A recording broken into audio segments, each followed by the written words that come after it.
সোমবাৰে ধেমাজি জিলাৰ সদৰত বৃহৎ নদী বান্ধ বন্ধ কৰাৰ দাবীৰে এজেৱাইচিপি ধেমাজি জিলা সমিতিৰ উদ্যোগত অৱস্থান ধৰ্মঘট।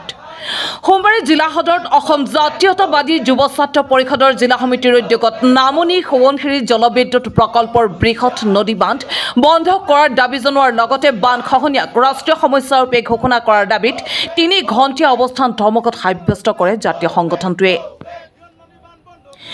লগতে প্ৰতিবাদ সাব্যস্ত কৰি অতি সোনকালে গেৰুকামুখ বৃহৎ জলবিদ্যুৎ প্ৰকল্প বন্ধ কৰিবলৈ দাবী জনায়। বান্ধ খহনীয়াক ৰাষ্ট্ৰীয় সমস্যা ৰূপে ঘোষণা কৰাৰ দাবীত দেশৰ প্ৰধানমন্ত্ৰীলৈ স্মাৰক পত্ৰ প্ৰেৰণ কৰে সংগঠনটোৱে। আনহাতে আজি কাৰ্যসূচী বৃহৎ নদী বান্ধ বন্ধ কৰক, NHPC গৌবেক আদি বিভিন্ন শ্লোগান দি উত্তাল কৰি তোলে প্ৰতিবাদস্থলী। বাতৰিৰ সৈতে পল্লৱী হাজৰিকা দলে জোনাই বাৰ্তা।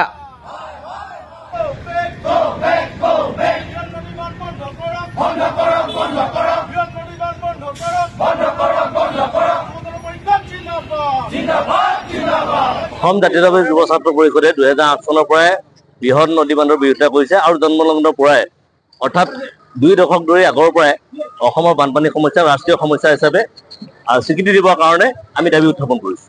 আৰু শেহতীয়াকৈ ৰঙা নদী প্ৰকল্পই পানী দিয়াৰ পাছত লখিমপুৰৰ যিটো ৰাইজৰ যিটো দুৰ্দশা হ'ল এইটো সকলোৰে দৃষ্টিগোচৰ হৈছে।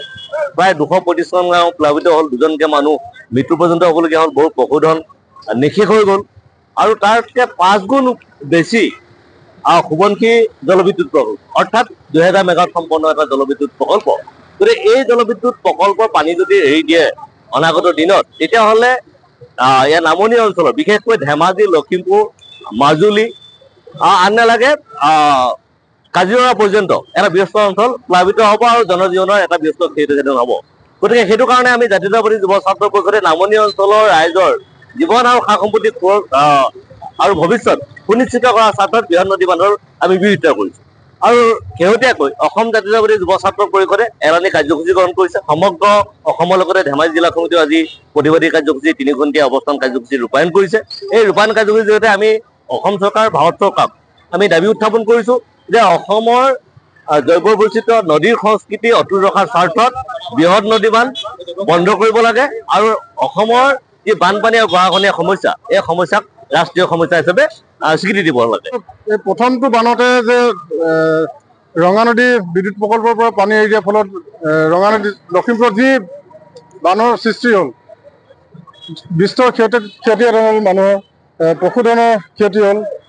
তাতে মাননীয় মুখ্যমন্ত্ৰী ডাঙৰীয়া আহি তেখেতলোকৰ বানৰ পৰিস্থিতি বুজ ল'বলৈ আহিছে, কিন্তু তেখেতলোকে এইটো কথা বুজি পোৱা নাই যে 400 মেগাৱাট সম্পন্ন এটা বিদ্যুৎ প্ৰকল্পৰ পৰা পানী এৰি দিওঁতে যি অৱস্থা সৃষ্টি হৈছে লখিমপুৰত, কিন্তু তাৰ পোষকতা কৰিয়ে কিন্তু এফালে চাবলৈ গ'লে নামনি সোৱণশিৰি জল প্ৰকল্প ক'বলৈ গ'লে 5 গুণ তাতকৈ 2000 মেগাৱাট সম্পন্ন।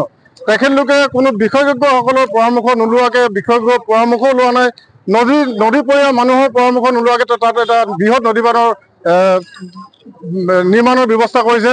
কিন্তু আপোনালোকে চাব, আপোনালোকৰ জৰিয়তে আমি জনাব বিচাৰিছোঁ যে ভৱিষ্যতৰ দিনত কিন্তু ধেমাজি, লখিমপুৰকে ধৰি মাজুলীৰ লগতে কাজিৰঙা পৰ্যন্ত যে 2000 মেগাৱাট সম্পন্ন বিদ্যুৎ প্ৰকল্প যদি পানী এৰি দিয়ে তাত কোনো ধৰণৰ মানুহৰ জৈৱ বিচিত্ৰ যে ধ্বংস হ'ব সেইটো স্থিৰ। আৰু আমি যেতিয়ালৈকে বৃহৎ নদী বান্ধ বন্ধ নকৰে তেতিয়ালৈকে আমি নিশ্চয় আমি গণতান্ত্ৰিক আন্দোলন গঢ়ি তুলিব বাধ্য হ'ম। আমি অহা 28 তাৰিখে NHPCৰ বিৰুদ্ধে আমি এটা প্ৰতিবাদী কাৰ্যসূচী আমি ব্যৱস্থা কৰিছোঁ আৰু নদী বান্ধ বন্ধ নকৰা পৰ্যন্ত অসম জাতীয় যুৱ ছাত্ৰ পৰিষদে সদায় গণতান্ত্ৰিক আন্দোলন কৰি যাব। প্ৰকৃতিক প্ৰত্যাহ্বান জনাই আজিলৈকে কোনো সফল হ'ব পৰা নাই। নামনি সোৱণশিৰি জলবিদ্যুৎ প্ৰকল্প নিৰ্মাণ সংস্থা NHPC কেতিয়াও সফল হ'ব নোৱাৰে, যিহেতু বাৰে বাৰে তেওঁলোকে প্ৰত্যাহ্বানৰ সন্মুখীন হৈছে, বাৰে বাৰে তাত পাহাৰ কৰিছে, কপাৰ ডেম ভাঙিছে, তথাপিও কিন্তু তেওঁলোকে কেৱল অৰ্থৰ লোভত কিন্তু কামটো এতিয়ালৈকে চলাই নি আছে। আমি নিশ্চিত যে 2000 মেগাৱাট ক্ষমতা সম্পন্ন নদী বান্ধ তাত কোনো কাৰণত বনাব নোৱাৰে। আৰু এটা আমি শেহতীয়াকৈ জানিব পাৰিছোঁ নামনি সোৱণশিৰি জলবিদ্যুৎ প্ৰকল্প নিৰ্মাণ সংস্থা NHPCও কিন্তু তাৰ মেগাৱাটটো কমোৱাৰ এক পৰিকল্পনা তেওঁলোকে হাতত লৈছে, যিহেতু তেওঁলোকে প্ৰথম পৰ্যায়ত 3টা অকল টাৰ্বাইন চলোৱাৰ এক পৰিকল্পনাহে কৰিছে, য'ত নেকি 2000 মেগাৱাটৰ পৰিৱৰ্তে তেওঁলোকে 750 মেগাৱাট উৎপন্ন কৰাৰ এক পৰিকল্পনা কৰিছে গতিকে আমি আগতেও কৈছোঁ এতিয়াও কৈছোঁ এইটো ধুনুকা পাহাৰ গতিকে তাত প্ৰকৃতিক প্ৰত্যাহ্বান জনাই কোনোদিন নামনি সমষ্টি জলবিদ্যুৎ প্ৰকল্প যে সম্পূৰ্ণ হ'ব এইটো আমি বিশ্বাস নকৰোঁ গতিকে ই নিশ্চিতভাৱে এদিন প্ৰকৃতিৰ ৰোষত পৰি পেলাই নিশেষ হ'ব